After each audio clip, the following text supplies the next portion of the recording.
Mabibigo ka din tulad ng ginawa sa akin ng itay mo. Mas makakabuti kung hindi ka na lang umibig, anak.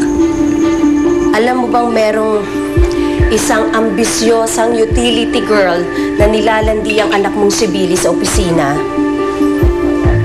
Yes, I know! And her name is Adana. Meron kasing ibon na nag-tweet sa akin sa mga pinaggagawa mo dito sa office while I'm gone. Date? Gusto niyo po akong i-date? Tigil-tigilan mo na ang pakikihalubilo sa mga mayayamang hindi mo kauri dahil hindi ka nababagay. Go your place! Sir, huwag niyo na po aksayahin ang oras niyo sa akin. Sir Billy, hindi tayo talo.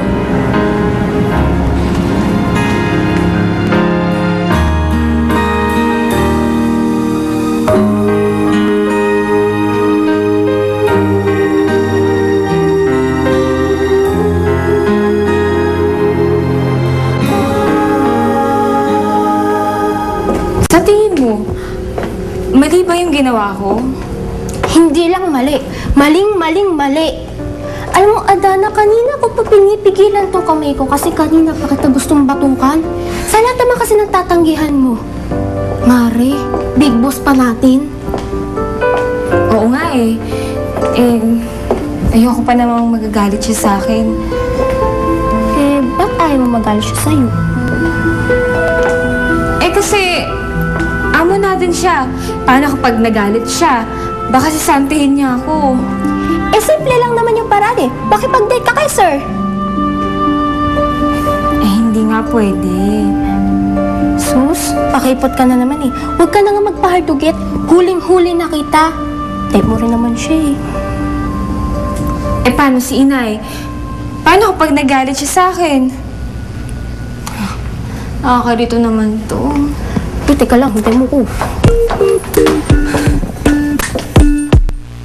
Pare, could you believe it? She turned me down.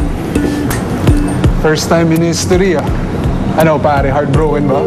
Pare, ang corny mo, hindi ah. Pare, sa totoo lang, di mo naman talaga tipo si Adana eh. Actually, nung simula nga, di ba ako yung mihirit sa kanya? Pero syempre, nung binakuran na ng boss, pare, atras na ako dun. Pare, edi kung gusto mo siya, ligawan mo. Hindi nga. Hindi, pare, pero ayoko nang mag-away tayo sa bahay din. Ayoko naman ng gano'n, pare. Ayoko mag-away tayo sa bahay. Pare, hindi ko gusto si Adana. At hindi ko rin siya balak seryosohin. So, anong plano mong gawin sa kanya? Gusto kong gamitin si Adana. Parang pang-asar kay Mami. Alam mo naman na violent reaction si Mami kay Adana, di ba? Parang mga gawin, hindi nga pinapansin ng tao. Ngayon lang yan. Pero hindi ko siya titigilan hanggang di siya pumapayag. And once she starts going out with me, ewan ko na lang kung paano mag-react si Mami. Binibisit na ako ni Mami dahil sa boyfriend niyang freeloaders. Oh, teka, saan kayo pupunta? Uwi na ba kayo? Alam niyo, ihahatid ko na lang kayo. Ay, naku sir, wag na po. Ano ka ba? Nagpapakipot ka na naman eh. Pumayag ka na, menos pumasaya rin yun. Ako ba nakakaya? Ba't ka naman mahihiya? Ako nga, hindi kita kinakahiya eh. Gusto mo ipagsigawan ka pa dito sa opisina?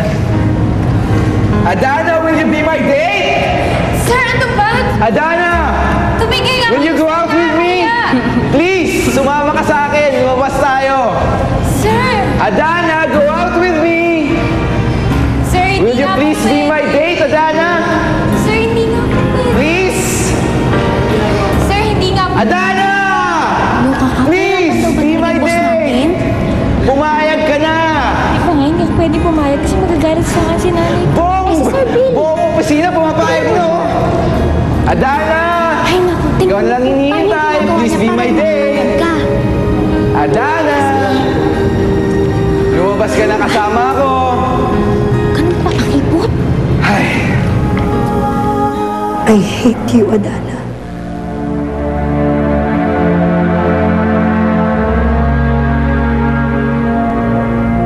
Birthday daw niya ngayon.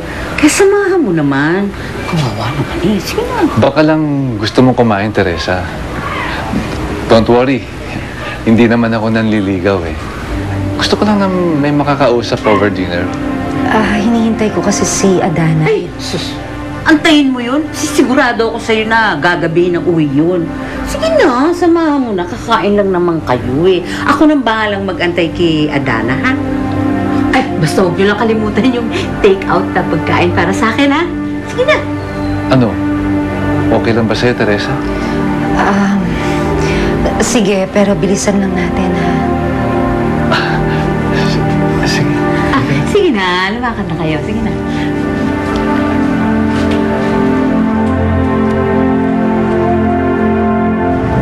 Alam mo, Adana, ba't mo ba ako pinapahirapan? Madali lang naman umuo, di ba? Ngago na Madali kasi. lang naman sabihin na mapayag ka nang lalabas kasama ako. Ayan, sige. Tanggihan mo yung boss. Teka, ayaw ko naman pumayag ka dahil ako lang ang boss mo. Eh kung yun din lang yung dahilan, wag na. Alis na lang ako.